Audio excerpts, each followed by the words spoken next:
Welcome to my YouTube channel, at sa video na ito ay ituturo ko sa inyo kung paano mag-login ng Google account sa cellphone. So, ang una natin gagawin ay maghanap or mag-open muna ng kahit anong Google application na makikita natin. Para sa akin, ang i-open ko naman ay ang Google Drive. Sa number 2 is, i-click natin yung upper right button at i-click ang add another account. So, antayin lang natin na hingin ang Google account, username natin at ang ating password.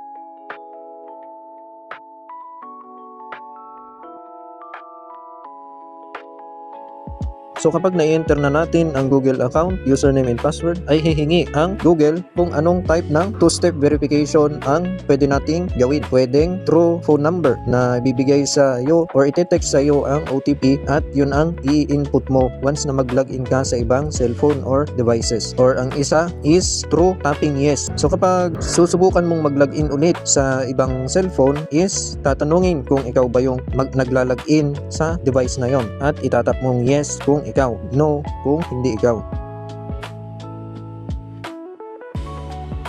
So, once na okay na is sa wakas, login na ang Google account mo sa iyong cellphone. Pero, ito ang tandaan natin na once na nai-login natin ang Google account natin sa ibang cellphone or hindi natin cellphone, is alisin natin agad kasi pwedeng ma-access na ng may-ari ng cellphone ang files na meron sa iyong Google account. Maaari niyang tignan ang iyong Drive account, maaari niya rin tignan ang iyong photo kung automatic na nag-upload photos mo sa Google Photos or ano pang mga transaction mo gamit ang Google account na iyong nilagin sa ibang device. So applicable din po ito sa ibang devices tulad ng laptop. So make sure na kung hindi na natin gagamitin ang account natin na nakalagin sa ibang mga devices is alisin na natin para siguradong safe privacy natin. So salamat sa panonood. See you in the next videos.